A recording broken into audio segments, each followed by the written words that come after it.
Alors d'abord, permettez-moi de remercier Monsieur le maire qui a permis à cette journée de s'organiser ici, et avec le succès que nous connaissons. Et puis de saluer évidemment tous les collègues élus, parlementaires, mesdames et messieurs les parlementaires, mesdames et messieurs les élus. Et j'ai pu apprécier au cours des différentes tables de travail et ateliers le niveau auquel se situait la réflexion au cours de ces états généraux des RIP, de ces troisièmes états généraux des RIP. Je crois que cette journée est une réussite, c'est évident, dans la mesure où les différentes tables rondes ont montré, mais personne ne le fait ici, que le déploiement des réseaux de très haut débit n'est pas qu'une affaire d'ingénieurs, évidemment. C'est avant tout une affaire de territoire, une affaire de citoyens. Les infrastructures ne sont en effet que des supports. On a parlé des tuyaux tout à l'heure, et on a défini aussi l'importance des usages qui devaient sortir de ces tuyaux. Elles ne sont que des supports qui s'inscrivent dans une mutation profonde de notre société. J'ai souvenir d'un colloque que j'avais organisé d'ailleurs en partie en 1996, vous voyez, notre vie, j'étais jeune, et qui était organisé par le Parlement européen sur la révolution numérique. Et un des dirigeants de Sanofi qui participait à ce colloque, je ne connais pas son nom, avait défini la révolution numérique comme une révolution aussi importante que celle qui avait eu lieu dans le passé au niveau de nos États. C'est-à-dire qu'on avait connu des révolutions évidemment démocratiques, au changement de gouvernement, on avait connu aussi au niveau de l'économie des révolutions importantes, industrielles. Eh bien, la révolution numérique était une phase aussi importante que ces révolutions historiques-là. Cette journée a donc été riche en débats. Réseau passif, réseau actif, appétence des usagers pour le très haut débit, développement des compétences pour les métiers de la fibre, on en a parlé et j'y reviendrai plus tard. Tout cela démontre que nous avons collectivement réussi une première étape, celle de la mobilisation de l'État, des collectivités territoriales, des opérateurs industriels autour d'un objectif commun, celui du déploiement du très haut débit. Alors permettez-moi de faire un léger retour sur la première année de mise en œuvre du plan France Très haut débit. D'abord pour constater la forte mobilisation de l'État et des collectivités territoriales ainsi que des opérateurs. Je veux en effet rappeler que le plan France Très haut débit n'est pas celui de l'État, c'est votre plan à vous, c'est notre plan à nous, tous. Je crois que cette co-construction entre l'État et les collectivités territoriales est et sera un des facteurs de réussite du déploiement de la fibre sur le territoire, pour l'installation de ce que nous souhaitons tous, c'est-à-dire le très haut débit. L'État a d'abord donné de la visibilité aux collectivités en confirmant le 6 février dernier ses engagements financiers pour le redéploiement de 700 millions d'euros supplémentaires vers le Fonds pour la société numérique, allocation des redevances payées par les opérateurs, on en a parlé tout à l'heure, pour l'utilisation de la bande 1800 MHz au plan France Très haut débit, excusez-moi. En soutenant les projets des réseaux d'initiative publique à hauteur de 50% en moyenne de la charge nette publique, ce qui n'est pas une mince affaire, dans un contexte, aujourd'hui vous le connaissez, de budget restreint, l'État veut marquer ainsi son fort soutien au déploiement des réseaux de communication électronique en très haut débit.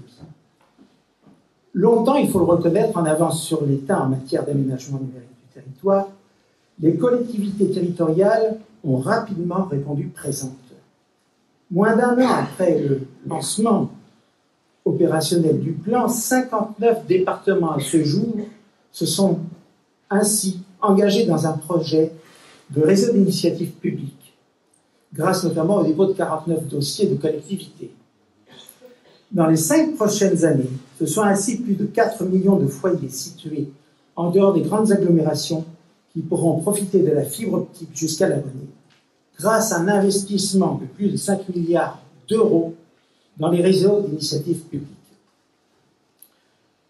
Enfin, je crois qu'il ne faut pas oublier que la réussite du plan tient également à l'association des opérateurs, qui sont, vous le savez, des partenaires de long terme, tant pour le déploiement dans les zones conventionnées que pour les opérations et l'exploitation des réseaux d'initiative publique. Et je veux également souligner le rôle des industriels, des équipementiers qui s'organisent pour répondre aux besoins des déploiements de la fibre optique. Par ailleurs, au cours de l'année écoulée, les grands acteurs du plan ont su faire converger leurs positions en matière de mix technologique. Vous savez tous combien cela est important. Et nous sommes désormais tous conscients de la nécessité de construire des réseaux qui soient à la fois pérennes, mais aussi évolutifs, parce que cela représente la fibre de demain, celle qui sera offerte à tous les abonnés. Mais également aussi, il est nécessaire de répondre rapidement à l'urgence du bon haut débit. Pour tous, par le soutien en débit sur le réseau cuivre, évidemment, de la montée en débit sur le réseau cuivre, ou alors celui du câble coaxial, on en a entendu un petit peu parler dans une table ronde précédente, ou encore, évidemment, par le soutien sur les technologies hertziennes, qu'elles soient satellitaires ou terrestres. Sur le financement, comme sur le mix technologique, la mobilisation autour du plan France Très Haut Débit et de l'objectif du très haut débit pour tous en 2022 constitue donc une première réussite. Si des débats demeurent, il ne faut pas oublier quelle était la situation avant que le gouvernement ne se saisisse de cette question en février 2013. Alors, parlons un peu d'un renforcement des moyens de l'État pour favoriser le déploiement des réseaux en très haut débit. Dans ce contexte, néanmoins, au sein de la mission très haut débit, nous sommes conscients que la mobilisation doit se poursuivre. Nos effectifs, d'ailleurs, vont s'épaissir sensiblement d'ici à l'automne, puisqu'ils vont doubler, pour atteindre une vingtaine de personnes. Ça permettra d'ailleurs de mieux répondre à un certain nombre de questions qui ont été posées et pour lesquelles vous n'avez pas, du moins, j'ai eu le sentiment tout à l'heure, d'avoir eu toutes les réponses satisfaisantes. La création de l'agence du numérique, d'ici l'été, permettra également de renforcer les moyens mis en place par l'État pour soutenir les politiques numériques en matière d'infrastructure et d'usage. Nous ne l'oublions pas. Par ailleurs, l'ouverture de l'Observatoire des débits dans la seconde moitié du mois d'avril renforcera la transparence sur les débits actuels. Élaboré sur la base du carnet d'adresses CEREMA et avec le soutien de la data, et après récupération des informations de la majorité des opérateurs de réseau, cet observatoire prendra la forme d'un site web cartographique extrêmement précis. Il permettra ainsi de connaître, pour chaque adresse, les technologies disponibles, ainsi que le niveau des débits descendants. Et chaque citoyen, chaque entreprise, pourra ainsi prendre connaissance de l'état actuel des débits qui la concernent. Et nous espérons bien que cela permettra de renforcer la visibilité du débat sur le très haut débit. Dans un second temps, les projets de déploiement prévus dans le cadre des RIP seront progressivement intégrés à l'observatoire pour être là encore accessibles au public. Alors, je tiens à vous signaler que cet observatoire est déjà en place, mais il est sous la forme d'un bêta-test, donc vous n'y avez pas accès la deuxième moitié du mois d'avril. Un des enjeux, c'est celui de faire venir les fournisseurs d'accès Internet sur les futurs réseaux FTTH. C'est un des enjeux auxquels la mission Très Haut Débit va travailler. Elle travaille dessus déjà. Et c'est celui de la venue de ces fournisseurs qui ne doivent pas rester à l'écart de l'initiative publique. Cette question en soulève d'autres d'ailleurs. D'abord, pour les faire venir sur les RIP, le premier impératif est de construire des réseaux de fibre optique conformément aux règles de l'art, selon les standards techniques qui sont en usage, et les savoir-faire technologiques habituels tels que ceux qui permettront que ces réseaux soient interopérables. Or, concrètement, et un petit peu à l'envers de ce qui a été fait avec le réseau cuivre, qui est historiquement détenu, vous le savez, par un seul opérateur, nous avons des dizaines de réseaux de fibre optique déployés à une échelle départementale ou régionale, ou métropolitaine d'ailleurs, pour certains d'entre eux. Pour éviter tout risque de balkanisation de ces réseaux de RIP au sein de la mission Très Haut Débit, nous comptons nous appuyer sur les travaux de standardisation et d'harmonisation, rassemblant les différents acteurs du secteur, notamment au sein de 3 groupes de travail que vous connaissez bien. D'abord, Objectif Fibre, qui publie des guides d'usage pour la réalisation des réseaux. Et puis Interopfibre, c'est qui définit les standards de protocole d'échange entre les systèmes d'information. Enfin, le comité d'experts fibres, qui publie les recommandations sur le dimensionnement et la topologie des réseaux. Ces travaux peu connus du grand public, il faut le reconnaître, sont des éléments essentiels à la réussite du plan France Très Haut Débit.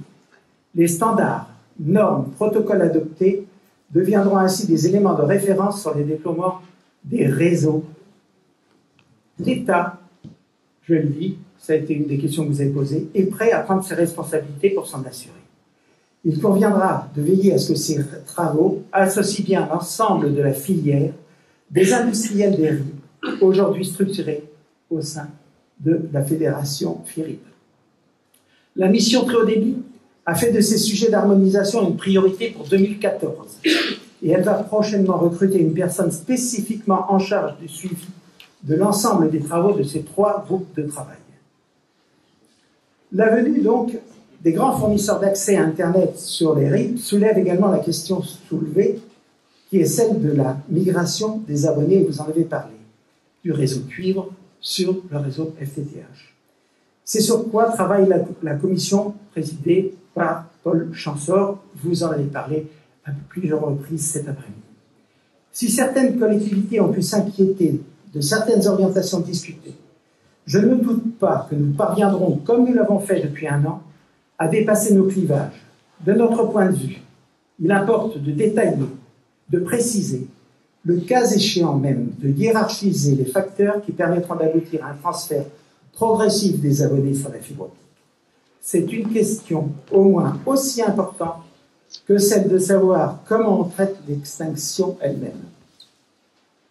Au-delà de l'harmonisation des réseaux et des offres FTTH, des réseaux d'initiative publique, il convient de voir comment l'animation concurrentielle peut constituer une force d'attraction, pourquoi pas irrésistible d'ailleurs, des grands fournisseurs d'accès vers les réseaux d'initiative publique.